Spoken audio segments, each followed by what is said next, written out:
मराठा आरक्षणाच्या मुद्द्यावरून मनोज जरांगेंचं आंदोलन सुरूच आहे।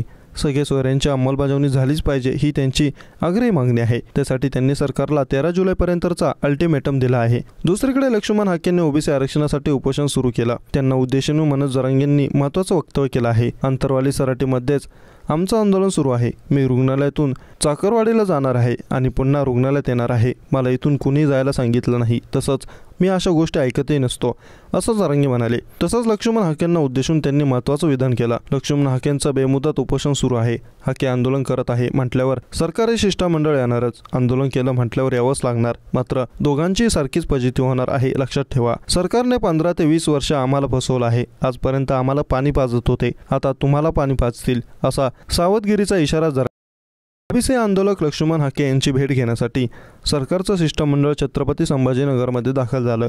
या शिष्टमंडळात मंत्री उदय सामंत, गिरीश महाजन, अतुल सावे यांचा सहभाग आहे।